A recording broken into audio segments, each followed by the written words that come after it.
Saudara, ganti presiden, ganti juga arah atau cara mencapai pertumbuhan ekonomi.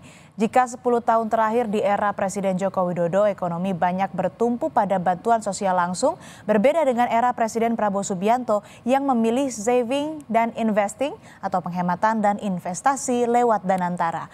Masalahnya, di tahun fiskal pertama Presiden Prabowo Subianto, berangkas negara alias APBN sudah tekor.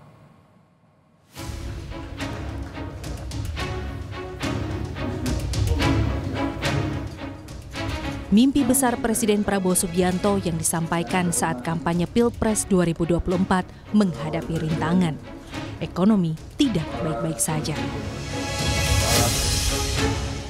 Program makan bergizi gratis, memiliki 48 menteri, membangun superholding BUMN yaitu Danantara, dihadapkan pada brankas negara yang tekor.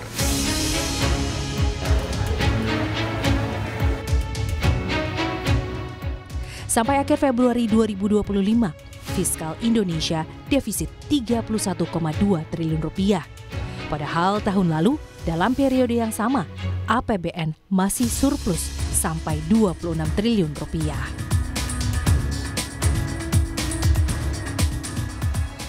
Penerimaan negara gagal menutup kebutuhan pemerintah.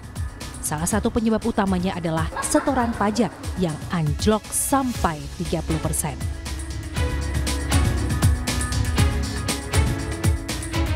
Rinciannya, kalau Februari tahun lalu menyundul 269 triliun rupiah, periode yang sama tahun ini hanya 187,8 triliun rupiah.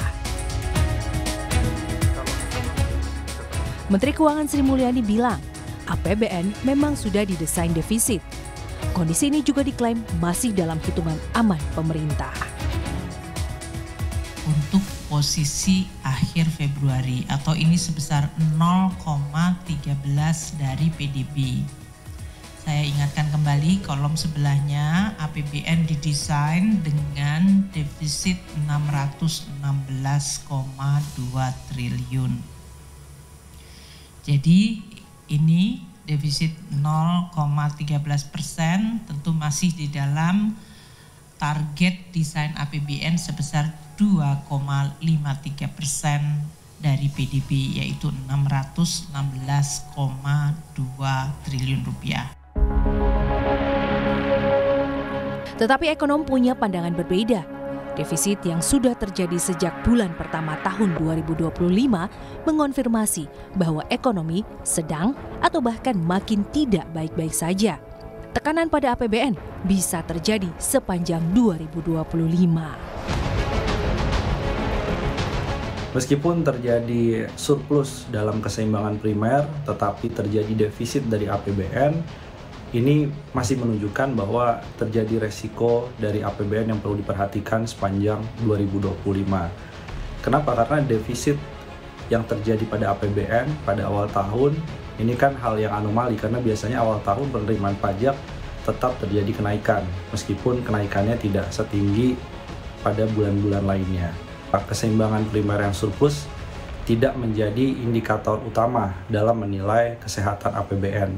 Yang bisa dibaca adalah sudah dilakukan efisiensi anggaran pemerintah, bahkan terkait sampai CPNS dan P3K pengangkatannya diundur, itu kan akibat adanya efisiensi dari sisi belanja pegawai. Dan belanja barang itu juga sudah dilakukan berbagai jenis efisiensi, tetap tidak mampu untuk mengkompensasi turunnya penerimaan negara. Mengacu tahun 2024, saat ekonomi tumbuh di atas 5%, konsumsi rumah tangga justru tumbuh di bawahnya, yaitu hanya 4,94%. Data ini sebagai kepastian bahwa daya beli tertekan. Untuk mengimbangi daya beli masyarakat yang melemah, masuklah konsumsi pemerintah yang didorong tumbuh di atas kenaikan ekonomi, yaitu sampai 6,6%. Berbeda dengan tahun sebelumnya yang banyak menggeber belanja, era Presiden Prabowo Subianto melakukan hal baru. Alih-alih spending, pemerintah memilih saving and investing, alias penghematan dan berinvestasi lewat Danantara. Kemudian memang penghematan yang lagi rame penghematan. Ya, penghematan. Penghematan yang kita lakukan, penghematan putaran pertama oleh Kementerian Keuangan disisir dihemat 300 T. Penghematan putaran kedua 308 triliun. Dividen dari BUMN 300 T. 100 dikembalikan. Jadi totalnya kita punya 750 T. Sepanjang paparan APBN kita pada Kamis 13 Maret 2025, Sri Mulyani banyak menyudutkan masalah global yang menekan ekonomi Indonesia. Sampai saat ini, belum ada data yang mampu meyakinkan masyarakat, bahkan market yang bergejolak.